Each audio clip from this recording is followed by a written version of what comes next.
So hello again, and we continue our work with the UX audit. And after that, so I have some questions for you.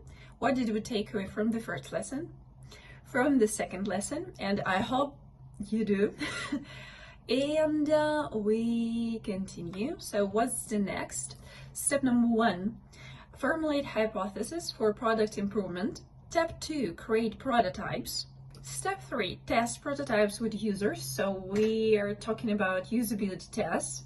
Then test prototypes without user input. Analyze the prototypes independently to assess functionality and effectiveness. Then describe identified problems and potential solutions. So your designers or, for example, UX engineer, and of course we should understand how we can fix our prototypes, our designs, our product. Next, step 6, revise prototypes. So make adjustments to the prototypes based on feedback. For example, we can use RITE method, rapid iterative testing and evaluation. For example, we have 8 or 10 respondents.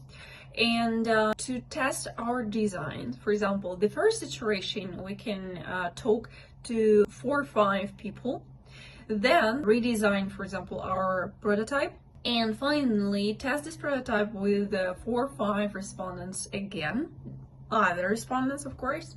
So we could find different feedback and with iterations. So maybe this feedback will change in the second iteration, and it's okay. So step 7, enjoy the updated product. So now we have great product after test, after UX audit, and it's cool. And I think it's very useful and very good for your portfolio, for your job, for your products. So how to build hypothesis? Analyze the audit. So identify key problems and pain points after our competitive analysis, after our briefing with the stakeholders, and we made personas. Study competitors, evaluate best practices they offer, review scenarios, so determine what needs are not met by our product and competitors. Formulate hypotheses, develop hypotheses for further improvements. Then, some life hacks, of course. The third, how to create prototypes and not die. Yeah, I'm sure that for designers, it's not difficult, but for UX researchers, and I don't know, UX writers and other people, other UX specialists, it's really difficult because it's not our maybe main task in our everyday job. So on a piece of paper, use board. So actually, really, you can use piece of paper to draw a prototype to show this your product to your audience, and it's okay. Use boards and principle of the curtain. So for example, Miro, what else, board mix, and different other boards, or Figma, for example. So for example, you can use principle of the curtain. You can show the first screen, then you can you show the second, the third, and so on. Use the services, okay, for example, Figma, UiZert, and something like that. Artificial intelligence, of course. Make a full-fledged prototype in Figma or Prototype. Maybe it's for very good specialists, actually designers. So services to help. For example, we're going to work around the system. I'm not a designer, so I'll be using UiZert, and for me, it's I don't know, one of the best tools for prototyping for not specialists in design, because you can text, you can describe your product and get very good screens. So you should use it. Also, I like the service because of course, yeah, heat maps. Of course, you should understand that it's based on some data, but it's not so maybe correct or appropriate, because it's only for, I don't know, some data, but you're not sure that, for example, your users were in this data. For example, I don't know, you make an app for English teachers, but actually, I don't know, this service has never used data from English teachers in their work, their app. So it's very, very objective maybe. And you can use it, but you should understand it's not, I don't know, 100%. Then we're testing. You can have failing tests actually, but sometimes if you have not tested at all, preparation, writing a plan. Of course, I don't know, always we start with a plan. So what should be in it, like goals, objectives, hypotheses, questions, and tasks. So if you don't have goals or hypotheses, you don't need tests. Or you should learn how to make hypotheses and plan. What can be done in parallel? For example, recruit respondents, because if you do everything step by step, it would be really, really long. So, for example, 1-2 months. But for you, it's not a good way to make tests. And actually, for UX researchers, for UX writers and designers, it's not okay when, for example, you do nothing for 1 week, 2 weeks, and so on. So you're writing a plan, and you can start recruiting. So yeah, of course, we have a link to the checklist. Don't forget to define the goals and objectives, what we're doing. Yeah. Maybe strange, maybe fun, but it's true. So, for example, Google identify critical issues that need to be fixed in the food ordering process. So you can't have goal like test my designs. No. For example, food ordering process objectives. For example, ensure the user understands how to select and address and view available restaurants. Check how clearly the process of adding items to the cart is understood by the user. Assess whether the price of dishes and delivery costs are noticeable enough. Ensure the main filters perform their functions effectively. So then, go assess how clear and user-friendly the main scenarios are, searching for and playing music, movies, and creating playlists. Objectives, check how quickly the user can find the search bar. You should calculate. Ensure that the music video controls are understandable. Evaluate whether the user understands the section names in their content. So yes, everything you'd like to test or understand if it's user-friendly, you should make objectives, hypotheses, and goals, of course. So next, usability testing. Yeah. So how does usability testing work? I like this way to test. But there are so many pain points maybe in this method, but we will try to work with it.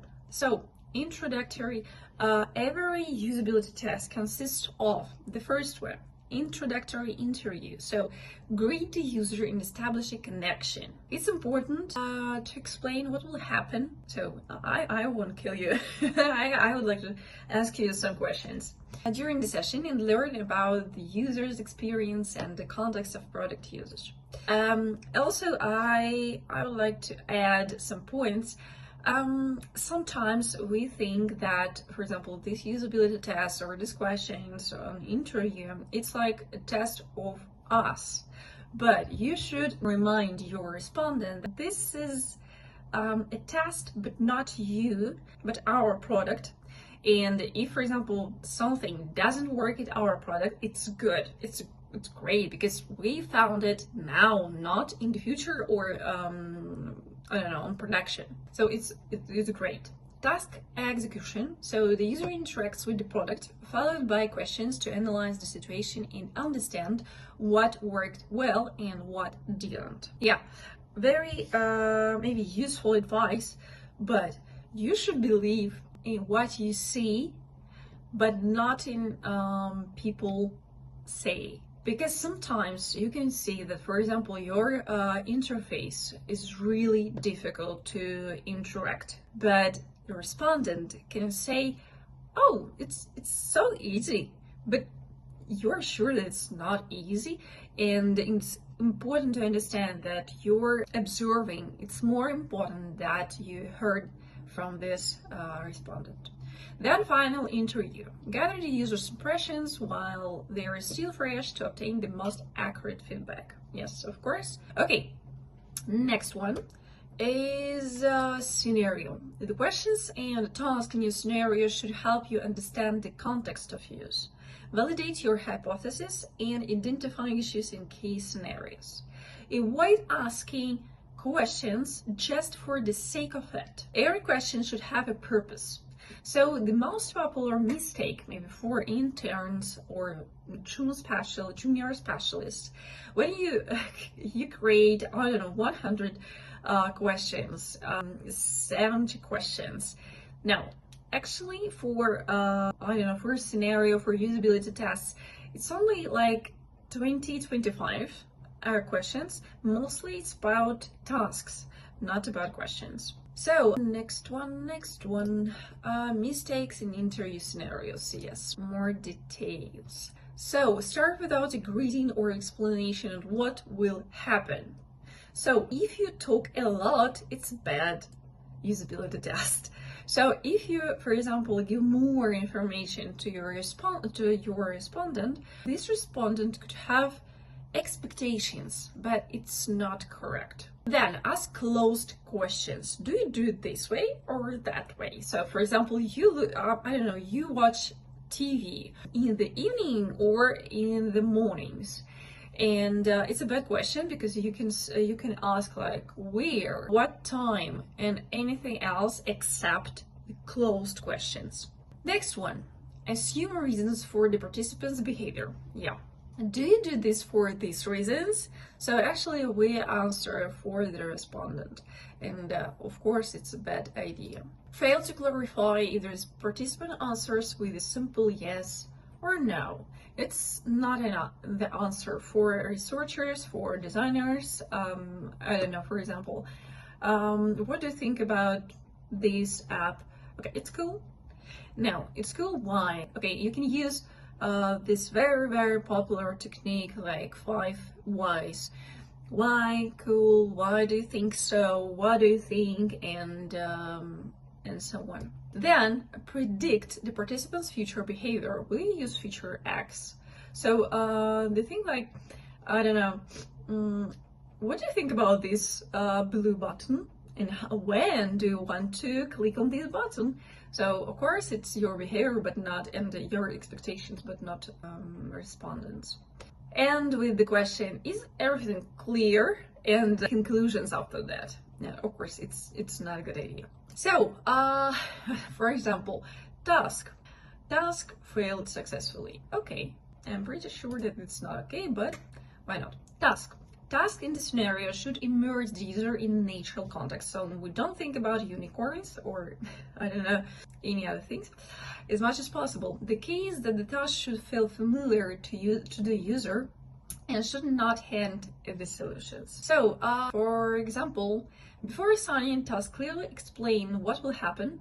You want to observe how the person naturally interacts, but before you should get the respondent's experience. So for example, how does he work, where, with what apps, how, mobile apps or web, and so on. And then you can change a little bit your tasks for every respondent. For example, I don't know, one respondent would like to buy, I don't know, a computer, and the other respondent decided to buy, I don't know, a laptop. So you can construct tasks for these respondents differently. Make sure to ask the participant to think aloud. It's very important because mostly we think in our head. So think aloud what they're doing, why they're clicking here, and so on. For example, examples of tasks. So what makes good tasks? First one, for example, buying a TV, right? Imagine you're just renovated and want to buy a new TV. To fit a niche measuring mirrors in your room. You also want the TV to have the capability to view movies downloaded from the internet. Actually, it's very, very complicated task. So it could be two different tasks. The first one, you would like to buy a new TV like this, or for example, you can ask the respondent about what kind of TV did you buy, I don't know, last time, and then we will try to find this TV on our platform. And then this TV should have capability to view movies downloaded from the internet, right? Next, ordering taxi. You have important errands today. You want to order a taxi so that it arrives at the end of the workday, ensuring you arrive on time. It's also a good task. Then, gift for your niece. Your niece is performing in a children's play featuring the candy game Strawberry with Cream, so which focuses on preventing tooth decay. You want to buy her a costume for the performance. What do you think about this task? Actually, it's not a good task because, for example, if I don't know, I have a kid and I would like to buy a costume for some I don't know, candy game or any other holidays. It's too complicated to remember this task, but your task should be remembered by the respondent, because if not, every time you should remind your respondent the task, and actually it's not a real actual behavior, so it's not a good task. Buying a racket. You went to a friend's country house for a barbecue. While preparing the meat, you accidentally confused the meat grill with the badminton racket. Although your friends were disappointed, they understood and asked you to bring a new racket next time. Now you want to purchase a new badminton set at a reasonable price. So, did you get what the task is? Actually, no. So, it's very difficult. Your task should be very short and understandable, of course. So, waiting strategies, of course. Strategy 1, use the person's existing plans, of course. So let's choose a job listing that you're planning to apply for example, or you bought last time, and so on. Strategy number 2, ask them to repeat recent actions. I don't know, what did you do? So let's try to make it again. It's okay. Strategy 3, allow them to express their expectations first. So for example, you have this platform. What do you think about this platform? How does it work? What do you think about that? And then we will work with this platform, of course. So, clarifying questions. Ensure that you have correctly understood the issues and the user understands the product. So ask more questions. Are the error messages and required questions clear? These questions are for you. Is it clear how to navigate to the registration page, for example? Is it convenient for you to leave feedback? Did everything go smoothly? It's better to ask, please share your impressions. Was everything clear? So it's a good way to understand what's wrong, what's not, and did you have any questions? And what questions? Why? What do you think? So next, takeaways from the test. First of all, description of past experience, behavioral observations from usability test, I remind you, clarifying questions, and final impressions. Final impressions actually it's like something maybe extra, because sometimes it's very controversial with respondent's behavior and words from her mouth. Yes. So, takeaways, impressions of your product, justified improvement suggestions, and problem, of course. Okay, so do not consider participants, respondents, illegible participants. So, for example, exclude the results if at any stage of the test you understand that your respondent doesn't have experience for your app or design. Unjustified improvement suggestions, like ignore suggestions what do not answer questions such as what is this needed? So when was the last time this problem occurred? How did you address it? So sometimes respondents can talk to you like, okay, so I don't like this color, I don't like, I don't know, this size of this button, and something like that. Okay, you can hear or you can listen to this advice, but it's not necessary to follow it. So create this scenario. So we can use Excel and ChatGPT. Where can we find respondents? It's our next question. and actually a very important question because sometimes it's hard. So where can you run if we are ready to communicate with people? For example, you would like to talk to people and get any feedback. So of course you can use user testing, Zoom, Google Meet, Skype, anything else. So what would you like? And I want to hide in a corner. Actually, for example, I'm an introvert and sometimes it's really hard to talk to people. So for example, you can conduct unmoderated tests. So for example, you have scenario, you have tasks, questions, and you can use any services like Maze, Lookback, Optimal Workshop to get your scenario and prototyping these services, and give the link for this test any people, I don't know, any respondents, and then get feedback. So where can you find respondents? Okay, there are some differences, of course.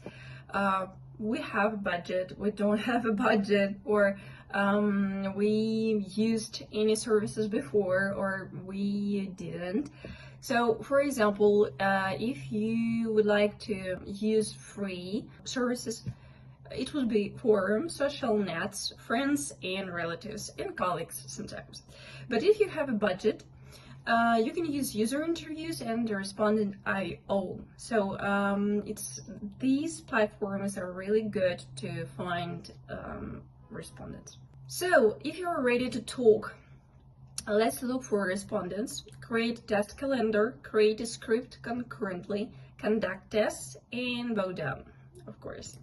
So if you are not ready to talk, let's look for respondents, create a test on the platform, send a link to the passage to the respondents, and bow down. So we can work with Maze to create a service or anything else. Actually now Maze has AI tools. So for example, you can use your, I don't know, you can text only your goals, objectives, for interview. And then you get very good test. So if you would like to talk to people, there are some advice. The first one, use language that is clear to the user. So for example, sometimes we have slang maybe, or some words like, I don't know, IT sphere, this menu, like burger, and so on. But for users, it's not so easy, it's not understandable.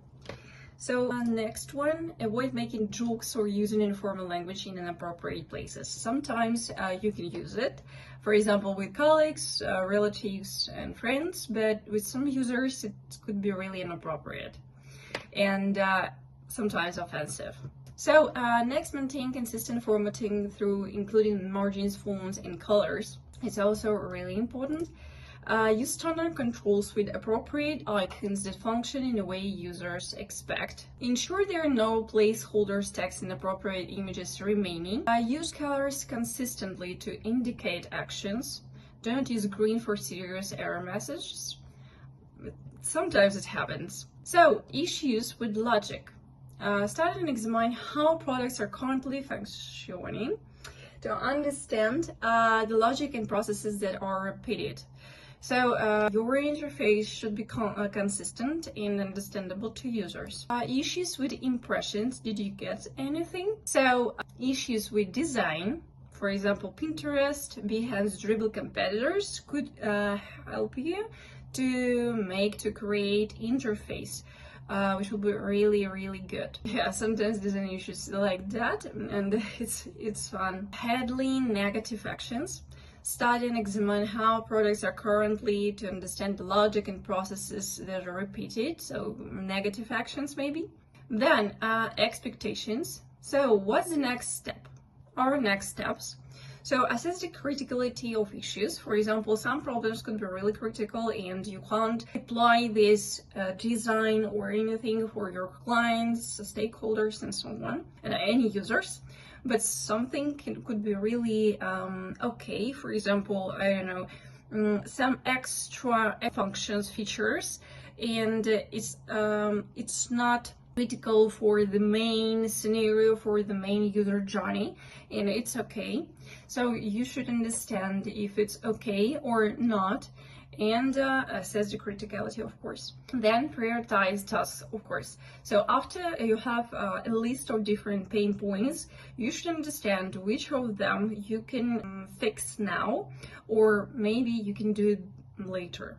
Brainstorm with the team, so you should talk to your team, stakeholders, and discuss what you can do then, specifically with these pain points. Then develop and test new prototypes. So for example, your previous prototype was really awful and now you should change a lot of things, so it's better to test again after you fix some or the main pain points. And then showcase the final version, of course, present the final version, your stakeholders, team, and users, of course, and of course celebrate the results. So also I would like to show you a list of bibliography. So there are some articles, books, which could be really helpful for your work. And I'm pretty sure, and okay, not pretty sure, but I hope that it was really helpful, these materials, this information for your UX path. And also we have a list of services and how to assess them, user testing, heat maps, analysis, and so on. Next steps: choose the appropriate services based on your audit findings. Contact our support team for assistance or additional guidance. And yes, I advise a list of antidepressants after discussions with users.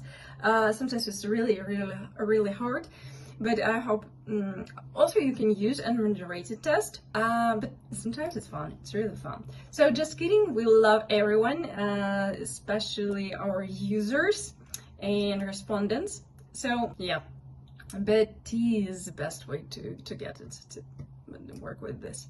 So today we learned main steps after UX audit, life hacks, how to create prototype on different stages, learn how to run tests, and know what are winning strategies. And yeah, so thank you so much. If you have any questions, you can text at me in the bottom of the page. And in the next lecture, I will cover the following things, like what is UX Research knowledge base includes, present the UX Research Lab program, introduce you to the feature of the educational platform you're currently using, and you will receive valuable free bonuses. Also, I tell you more about ChatGPT and AI tools for research. Thank you, and of course, be tuned.